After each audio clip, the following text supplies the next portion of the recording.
Makanya ulama dulu ngelatih kita itu pertama Allah itu siapa? Zat sing wajibil wujud. Itu satu filosofi yang luar biasa. Nah, kemudian setelah itu ada setan-setan kecil yang nganggur, yang iseng. Nah itu nggak usah kamu perhatikan. Tinggal delok TV, ngopi, terus tinggal nyate kelata. Enggak saya tamak, pingsan deh.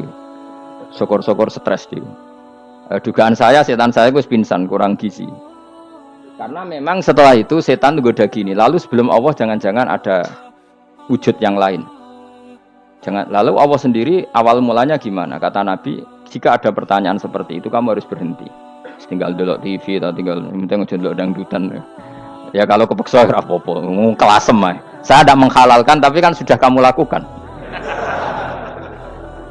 Karena itu lebih baik ketimbang pertanyaan filsafat. Banyak orang yang dulu sholat ketika sekolah filsafat tidak sholat. Alasannya sampai menemukan jati diri itu Tuhan. Dan itu bahaya sekali karena Nabi berkali-kali bilang kamu jangan mikir tentang Allah pasti rusak. Orang kok mungkin rusak dari Nabi pasti rusak. Nah cara menghentikan gimana? Karena setan ini makhluk, akal-akalannya gampang. Tadi tak warai, saya sebagai ulama atau sebagai manusia atau sebagai orang awam atau sebagai siapa saja kadang ada pertanyaan seperti itu. Tak tinggal anggeling dharma, kan pusing setan. Ini kan ngenteni. Weh, ngenteni bar lo anggeling dharma. Bariku aku lesu mangan mie. Bar mangan mie waret turu. Kan dia ngenteni terus mau bikin was-was lagi. Ternyata saya sibuk kan enggak bisa masuk dia. Bangun tidur aku selali pertanyaan tadi. Dinteni. Nah, dia masuk lagi aku sibuk ngajak anak jalan-jalan. Jadi saya kalau jalan-jalan di pasar itu wis enteni santai wae. Itu memang resep dari Rasulullah. Jangan sampai orang terjebak filsafat yang sampai menanyakan eksistensi Tuhan. Dan dia tidak mau iman, tidak mau sholat, tidak mau puasa sampai menemukan Tuhan itu siapa. Itu jelas minas syaitonir rajim, itu perilaku setan. Makanya Rasulullah setiap ditanya sahabat gitu itu Nabi guyu-guyu. Dan guyunya Nabi itu kata Nabi, baguslah kalau kamu takut Tuhan kalah kata Nabi. Nabi gojlok gitu. Maka ada ulama yang punya seni berargumentasi, yaitu Imam Ghazali. Jika setan tanya kamu, lalu sebelum Allah jangan-jangan ada wujud yang sebelum Allah. Kata Imam Ghazali, ya itu saja yang Tuhan, yang Allah ini enggak jadi Tuhan. Ya berarti wujud sebelum Allah itu yang benar-benar Allah. Kalau kamu bayangkan lagi, jangan-jangan sebelum itu ada wujud lagi. Ya itu saja yang benar-benar Allah. Sehingga tetap Allah itu menang terus. Paham ya? Yang jelas jangan sampai didahului Adam, karena kalau didahului Adam lebih ngeri lagi, karena sesuatu yang enggak ada menciptakan yang ada itu lebih buruk lagi menurut akal. Tidak sing lucu-lucu. Pondok apa mencari Tuhan, pokoknya sing aneh-aneh, sing goblok-goblok, sing lucu-lucu, sing perane wong apa. Lha saya sering diprotesi saya, Gus Salim jenengan kok sering delok sinetron sing ana dialog wong goblok-goblok. Wong goblok ku menarik cara kula. Apa ya? Cara pandang itu di luar dugaan saya karena kalau berkali-kali loh kalah wong goblok.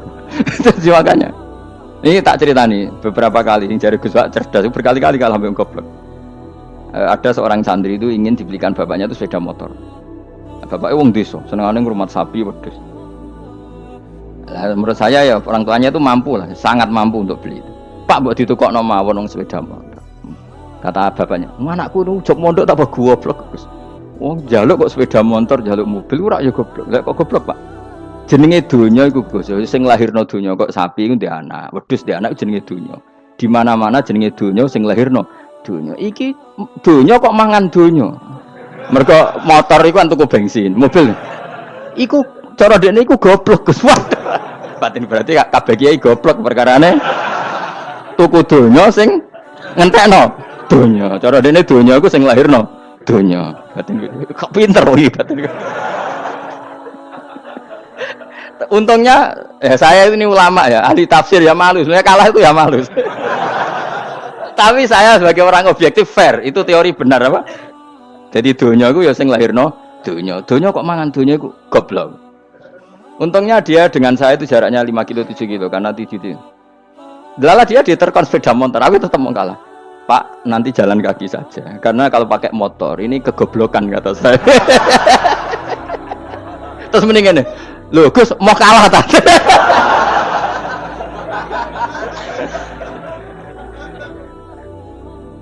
Wah kacau. Singkat cerita dia bersikeras nggak mau beliin sepeda motor anaknya karena di mana-mana dunia gue sing lahirno dunia nggak boleh dunia kok mangan.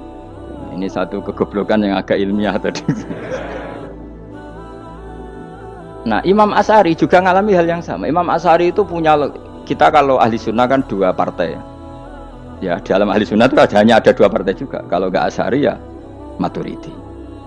Ya, dan sama-sama alim.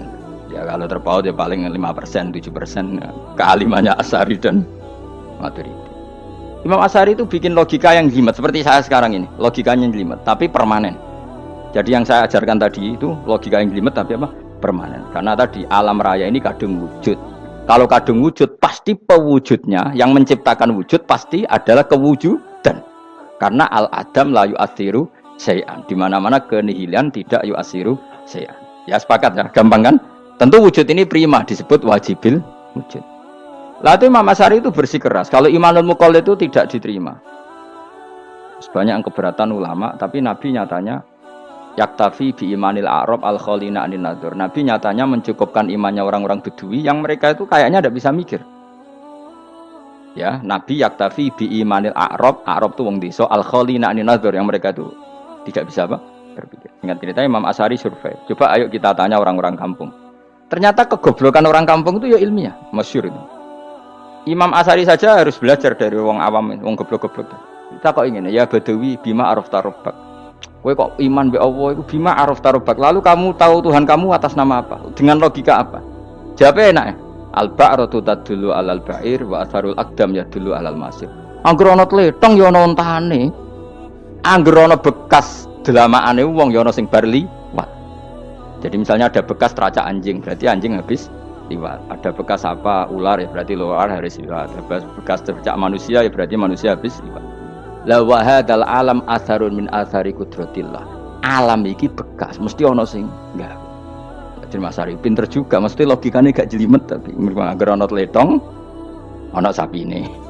Ana teracake wong berarti ana sing bar liwat. Dene ngomong gampang wa atharul aqdam ya dulu alal masir. Nah, terus Imam Asy'ari habis itu ngendikan, ya sudahlah dengan logika apa saja. Meskipun karena zori hadal arabi sebagaimana cara berpikir Bedui ini, sementing ada nazar. Apa ada nazar. Ya nazar apa saja. Misalnya orang ahli matematika mungkin bilang angka dimulai dari 1. 0 itu akal-akalane Khawarizm. Mergo dekne kebingungan nulis 10. Tapi tetap angka itu dimulai dari 1. Kalau misalnya 1 untuk mecah kesulitan ya harus dimulai 0,1. Tidak bisa 0 tok. Jadi 0 dulu itu untuk mematahkan kalau jumlah itu tidak sampai 1. Tapi faktanya jumlah itu kan pasti 1 karena dimulai dari wajibil wujud. Khawarizm itu ya pinter matematika. Saya juga punya ilmu hisabnya Khawarizm. Itu kan dia karena kebingungan angka pecah. Misalnya 1 tidak sampai 2. Mau tidak mau harus ditulis 1,5 misalnya. Paham ya? Lalu kalau sebelum 1 tetap dia harus 0,5. Lalu hakikat 0,5 itu kan bagian dari wujud apa bagian dari Adam? Tetap bagian dari wujud. Jadi 0,5 itu kan khayal kuliah. Tak warai ya. Mungkin saya ada ahli matematika ala wong kampus, tapi saya tahu Kang, ala Islam itu lebih gampang. Misalnya gini. Sesuatu itu kadang kamu putuskan itu satuannya 1. Tentu ketika separuh kamu katakan baru separuh. Tapi sebetulnya ketika satuan itu kamu katakan 10, yang separuh itu sudah 5. Itu kan terserah sing bagi, napa? Terserah sing bagi. Ya iya dong, misalnya 1 juta, 5-nya artinya apa coba? 500.000 kan. Sekarang kalau 100.000, 5-nya jadi berapa? 50. Kalau 1,5 jadi. Nah, itu kan terserah satuannya apa? Tapi tetap dari 0,5 itu tetap menunjuk sesuatu yang wujud, yaitu 5-nya sebetulnya apa? 5 yang separuh tadi. Paham sih kalau maksud? Tetap nggak bisa sesuatu dimulai dari apa? 0. Nah, makanya kata Abdul Hamid Khan kalau dalam mendidik tauhid, itu gampang saja tadi. Alam raya ini kadung maujud, kalau kadung maujud pasti disebabkan oleh sesuatu yang wujud. Karena wujud pencipta harus berstatus prima. Lah prima ini atau premium ini kita sifati wajibil wujud. Atau kamu katakan apalah kausa prima atau musabbibul asbab. Nah, kelirunya kita dalam berislam itu, kritiknya para ulama, kita ini nyebut Allah dulu baru menceritakan status Allah. Kalau zaman Nabi itu dibalik. Status wajibil wujud itu kita terangkan dulu, baru yang oleh Islam itu namanya Allah. Paham ya?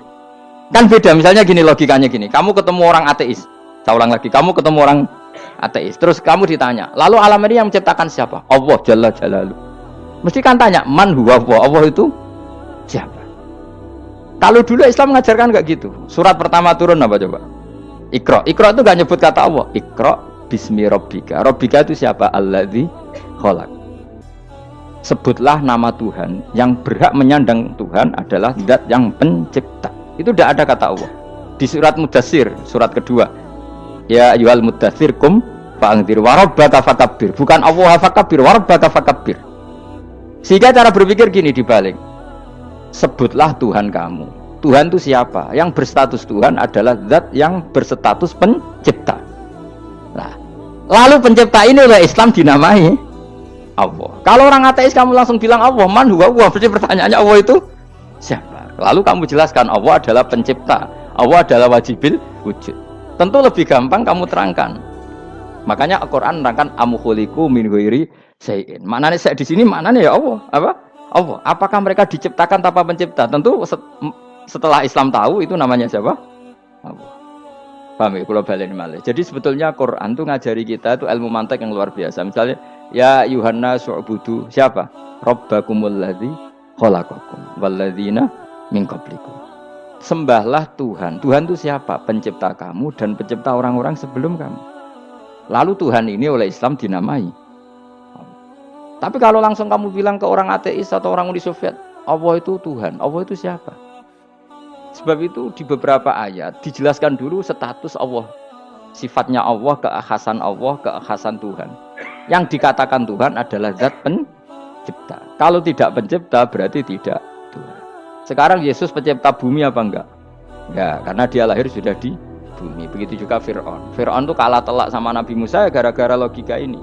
Ketika Nabi Musa ditanya Fir'aun, "Wa ma Rabbul Alamin?" Lalu Tuhan itu siapa?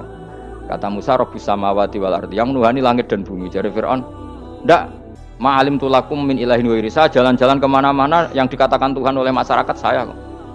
Nah, kurang ajar Fir'aun. Terus kata Musa, "Ya Tuhanku yang di langit." Terus manggil Haman Mesir, "Ya Haman ibni li surhalla ali abluhul asbab samawati fa'attali ila ilahi." Haman, bikinan saya piramida yang tinggi, aku akan lihat Tuhannya Musa. Ada enggak di sana?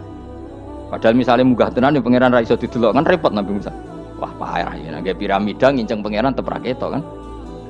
Akhirnya Musa pakai logika. Ya sudah gini saja, Rabbukum wa rabbu abaikumul awwalin, yang menuhani nenek moyang kamu yang dulu-dulu. Oh itu langsung fabuhita Fir'aun. Fir'aun tuh kaget sekaget-kagetnya.